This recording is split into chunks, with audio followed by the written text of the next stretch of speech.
ಎಲ್ರಿಗೂ ನಮಸ್ಕಾರ. ನಿಮಗೆಲ್ರಿಗೂ ಒಂದು ಸತ್ಯ ಹೇಳಬೇಕು. ಆವತ್ತು ಇದೇ ಗೀತಾಗೆ ನಮ್ಮ ಸ್ಕೂಲ್ನಲ್ಲಿ ಅಡ್ಮಿಷನ್ ಕೊಡೋದಕ್ಕಾಗಲ್ಲ ಅಂತ ಹೇಳಿದೆ. ಮಂಗಳಮುಖಿಯರಿಗೆ ಅಡ್ಮಿಷನ್ ಕೊಟ್ರೆ ಕೋಜಾ ಸ್ಕೂಲು ಅಂತ ಹೇಳ್ತಾರೆ ಅನ್ನೋ ಒಂದೇ ಒಂದು ಕಾರಣಕ್ಕಾಗಿ ಅಡ್ಮಿಷನ್ ಕೊಟ್ಟಿರ್ಲಿಲ್ಲ. ಯಾವ ಗೀತಾಗೆ ಸ್ಕೂಲಲ್ಲಿ ಅಡ್ಮಿಷನ್ ಕೊಡಕ್ಕಾಗಲ್ಲ ಅಂತ ಹೇಳಿದ್ನೋ ಇವತ್ತು ಅದೇ ಗೀತಾಯಿಂದ ನಮ್ಮ ಸ್ಕೂಲ್ಗೆ ಗೌರವ ಸಿಕ್ಕಿದೆ. ಇಡೀ ಭಾರತ ದೇಶದಲ್ಲೇ ಒಬ್ಬ ಮಂಗಳಮುಖಿಗೆ ಸ್ಟೇಟ್ ಲೆವೆಲ್ ನಲ್ಲಿ ರ್ಯಾಂಕ್ ಬಂದಿರೋದು ಮೊದಲನೇ ಸಲ. ಇವತ್ತು ನಮ್ಮ ಸ್ಕೂಲು ಕರ್ನಾಟಕದಲ್ಲೇ ಹೆಸರು ಮಾಡಿರೋದು ನಮ್ಮ ಸ್ಟೂಡೆಂಟ್ ಗೀತಾಯಿಂದ.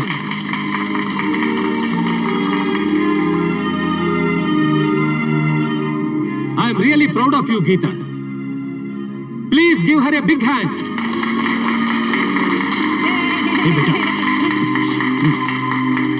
ಗೀತಾನ ಒಬ್ಬ ದೊಡ್ಡ ಡಾಕ್ಟರ್ ಮಾಡಬೇಕು ಅನ್ನೋದು ಅವರ ತಾಯಿಯ ಕನಸು. ಅವತ್ತು ನಾನು ಗೀತಾನ ಸ್ಕೂಲಿಗೆ ಸೇರಿಸಿಕೊಳ್ಳೋದಿಲ್ಲ ಅಂತ ಹೇಳಿದ್ದಕ್ಕೆ ಪ್ರಾಯಶ್ಚಿತ್ತವಾಗಿ ಇವತ್ತು ನಮ್ಮ ಶಾಲೆಯ ವತಿಯಿಂದಾನೇ ಎಲ್ಲ ಖರ್ಚು ವೆಚ್ಚಗಳನ್ನ ಭರಿಸಿ ಗೀತಾಳ ಉನ್ನತ ಮಟ್ಟದ ಡಾಕ್ಟರ್ ವಿದ್ಯಾಭ್ಯಾಸಕ್ಕೆ ವಿದೇಶಕ್ಕೆ ಕಳಿಸ್ಕೊಡೋದಕ್ಕೆ ತೀರ್ಮಾನ ಮಾಡಿದ್ದೀನಿ. Now I call Miss Geeta to come up on the stage and say a few words. Come Geeta.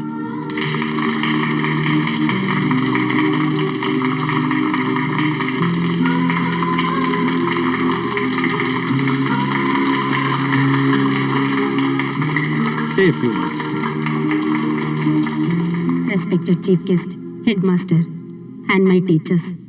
ನನಗೆ ತುಂಬಾ ಸಂತೋಷ ಆಗ್ತಾ ಇದೆ. ನನಗೆ ಏನ್ ಮಾತಾಡ್ಬೇಕು ಅಂತ ಗೊತ್ತಾಗ್ತಾ ಇಲ್ಲ. ಇದಕ್ಕೆಲ್ಲ ಕಾರಣ ನನ್ನ ಅಮ್ಮ.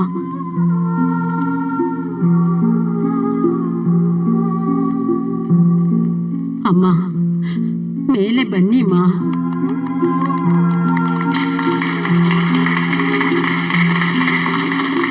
ಕಲ್ಪನಾ, ऊपर जाओ, ಹೋಗು.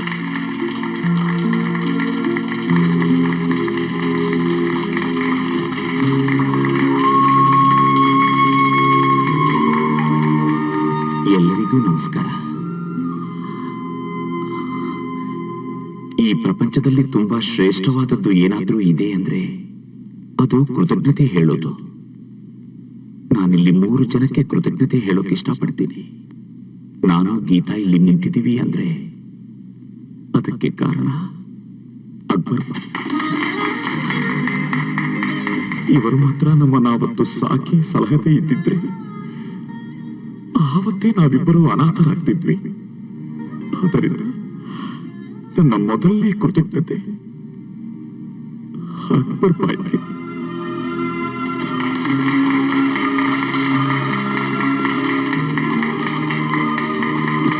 ಧನ್ಯವಾದ ಕಲ್ಪನಾ. ಗೀತನ್ನ ಈ ಸ್ಕೂಲಿಗೆ ಸೇರಿಸ್ಕೊಳ್ಳದೆ ಇದ್ದಿದ್ರೆ ಇದೆಲ್ಲ ಯಾವತ್ತೂ ನಡೀತಾನೆ ಇರಲಿಲ್ಲ. ಗೀತನ್ನ ಈ ಸ್ಕೂಲ್ಗೆ ಸೇರಿಸಿಕೊಂಡಿದ್ದಕ್ಕೆ, ಅವಳ ಉನ್ನತ ಮಟ್ಟದ ವಿದ್ಯಾಭ್ಯಾಸಕ್ಕೆ ಸಹಾಯ ಮಾಡ್ತಿರೋದಕ್ಕೆ ನನ್ನ 2ನೇ ಕೃತಜ್ಞತೆ ಹೆಚ್ಚಿಗೆ.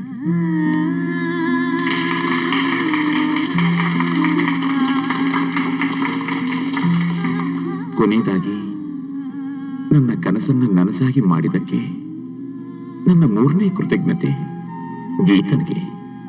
ನಾನು ನಿಮಗೆಲ್ಲ ಒಂದೇ ಒಂದು ಮಾತು ಹೇಳಬೇಕು ಅಂತ ಆಸೆ ಪಡ್ತಾ ಇದ್ದೇನೆ. ಸರ್ಕಾರ ನಮಗೆ ಎಷ್ಟೋ ಸೌಲಭ್ಯಗಳನ್ನು ಕೊಟ್ಟಿದ್ದಾರೆ. ಕೋಜಾ, ಚೆಕ್ಕ, 9 ಅಂತ ಕೇವಲವಾಗಿ ಕರೀತಿದ್ದ ನಮ್ಮನ್ನ ಮಂಗಳಮುಖಿ ಅಂತ ಕರೆದು ಗೌರವ ಕೊಟ್ಟಿದ್ದಾರೆ. ಆದ್ರೆ ನಾನು ಮನೆಯಲ್ಲಿದ್ರೆ ಅವಮಾನ ಅಂತ ನಡು ರೋಡಲ್ಲಿ ಚಪ್ಪಲಿಯಿಂದ ಹೊಡೆದು ಮನೆ ಮಗ ಅಂತ ಕೂಡ ನೋಡಿದು ಸತ್ತೋಗುವಂತ ಹೊರಗೆ ಹಾಕಿದ್ರು ನನ್ನ ತಂದೆ ತಾಯಿಗಳು. ಆವತ್ತವರು ನನ್ನಲ್ಲಿದ್ದ ಭಾವನೆಗಳನ್ನ ಅರ್ಥ ಮಾಡಿಕೊಂಡು ನನ್ನನ್ನು ಜೊತೆಲಿಟ್ಕೊಂಡು ಸಾಕಿದ್ದಿದ್ರೆ ನಾನು ಇವತ್ತು ಒಂದು ದೊಡ್ಡ ಡಾಕ್ಟರ್ ಆಗಿ ನಿಮ್ ಮುಂದೆ ನಿಂತಿರ್ತಿದ್ದೆ.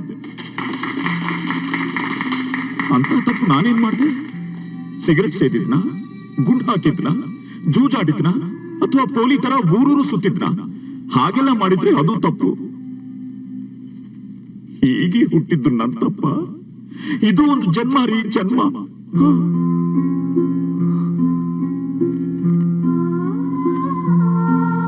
ನನ್ನ ಮನೆಯವರಿಂದ ಚೀತು ಅಂತ ಅನಿಸ್ಕೊಂಡು ಹೊರಗೆ ಬಿದ್ದವಳೆ ಈ ಗೀತಾ. ಆದ್ರೆ ಇವತ್ತು ಸಾಧನೆ ಮಾಡಿದ್ದಾಳೆ. ಬರೀ ಗೀತಾ ಮಾತ್ರ ಅಲ್ಲ, ನಾಟ್ಯ ಕಲೆಯಲ್ಲಿ ಮೆರಿತಾ ಇರೋ ನಥಿಂಗ್ ನಟರಾಜನ್ ಕೂಡ ಒಬ್ಬ ಮಂಗಳಮುಖಿನಿ. ಐಟಿ ಪ್ರಪಂಚದಲ್ಲಿ ಸಾಧಿಸ್ತಾ ಇರೋ ಕಲ್ಕಿನೂ ಒಬ್ಬ ಮಂಗಳಮುಖಿನಿ. ಮೀಡಿಯಾದಲ್ಲಿ ರೋಸು, ಯುಪಿನಲ್ಲಿ ಎಂಪಿ ರೇವತಿ, ಹೀಗೆ doctors, lawyers, social workers, engineers ಬಹಳಷ್ಟು ಜನ ನಮ್ಮಲ್ಲೂ ಸಾಧಿಸಿದ್ದಾರೆ.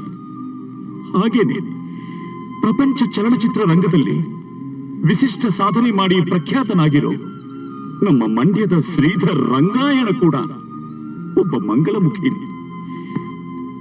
ನಮ್ಮಿಂದನೂ ಸಾಧನೆ ಮಾಡಕ್ಕಾಗುತ್ತೇರಿ?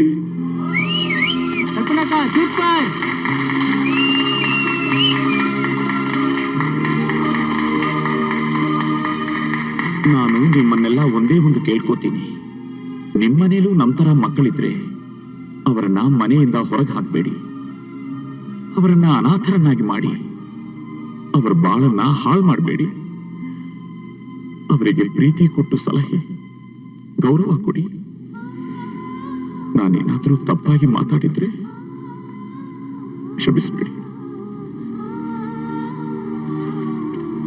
ದಯವಿಟ್ಟು ಕ್ಷಮಿಸ್ಬಿಡಿ.